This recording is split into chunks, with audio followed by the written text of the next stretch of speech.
మీ business ని develop చేసుకోవాలని అనుకుంటున్నారా?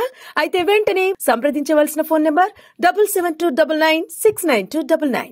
ఇట్లా అని చెప్తే ఏ నాయకులు రారు నా వెనకాల, నేను ఒక్కరిని వస్తా, మీరే ఎస్కార్ట్ పెట్టి తీసుకోండి, నాకు అభ్యంతరం లేదు, నా లాయర్లతో కలిసి వస్తున్నా, నా కారులో ఒకటే కారు అలో చేస్తామని చెప్పారు. ఓకే, మా నాయకులు ఎవరు తీసుకురాను, నేను నా లాయర్ మాత్రమే వస్తారు అని చెప్పి ఇక్కడ ఏసీబీ గారికి ఇంట్లో చెప్పే వారితో పాటు బయలుదేరారు.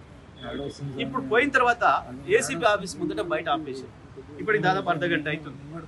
అర్ధగంట నుంచి బయట కారులో కూర్చోబెట్టారు లాయర్లను వద్దు అనే సాపుతోని.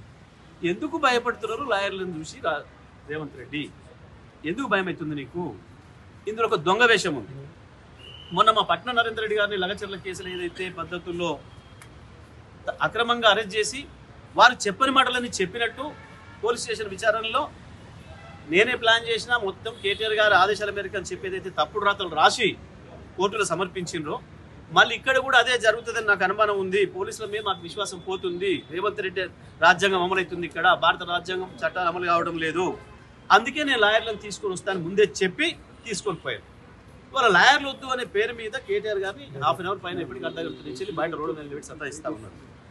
ఇది కేవలం రేవంత్ రెడ్డి కొద్ది రోజులు సతాయించి ఏదో ఆనందం పొందటానికి, ఒక రాక్షస ఆనందం. జనరల్గా మన సినిమాలో చూపిస్తుంటారు, ఎవరైనా ఒకరు బాగా హింస పడుతుంటే విలన్ సంతోషపడుతుంటాడు, నవ్వుతుంటాడు. గా ప్రహసనం జరుగుతుంది తప్ప ఇంట్లో కేసులో ఏమీ లేదనే సంగతి అందరికీ కూడా తెలుసు. సేమ్ నరేందర్ రెడ్డిని అరెస్ట్ చేసి ఆయన చెప్పని మాటలు చెప్పినట్టు రాసి మీడియాకు లీకులు ఇచ్చి కోర్టులను పక్కదారి పట్టించే ప్రయత్నాలు ఏదైతే చేసిండ్రో, ఇందులో కూడా నేను చెప్పినట్టుగా మీరు రాసే అవకాశం ఉంది కాబట్టి నేను లాయర్ తీసుకుని వస్తున్నాను చెప్పాడు. లాయర్ తీసుకుపోయే హక్కు ఉంది తప్పకుండా. లేదు అని అంటే లాయర్ని అలో చేస్తలేరు అంటే మీరు ఏదో దొంగ వేషం వేయడానికి ప్రయత్నం చేస్తున్నారు. రేవంత్ రెడ్డి చెప్పినవి మీరు చెప్పి కోర్టులో రాసి వేయడానికి ప్రయత్నం చేస్తున్నారు మేము అనుకోవాల్సి వస్తే. ఎందుకు భయం మీకు? విచారణ పారదర్శకంగా చేయదలుచుకుంటే ఒక లాయర్ సమక్షంలో చేస్తే మీకు వచ్చిన నష్టమేది. రికార్డ్ చేయండి, మొత్తం టోటల్లీ వీడియో రికార్డ్ చేయండి. మీరు ఏం ప్రశ్న అడుగుతున్నారు, కేటీఆర్ గారు ఏం సమాధానం చెప్తున్నారు, లాయర్ మధ్యలో వచ్చేవాళ్ళు మిమ్మల్ని ఏమైనా అడ్డం కూడా ఇబ్బంది పెట్టిండా, విచారణ చేయండి, మొత్తం వీడియో రికార్డ్ చేసి కోర్టు ముందు పెట్టండి. రేపు మాకేం అభ్యంతరం లేదు, ఉన్నతున్నట్టుగా జరిగితే మాకేం అభ్యంతరం లేదు.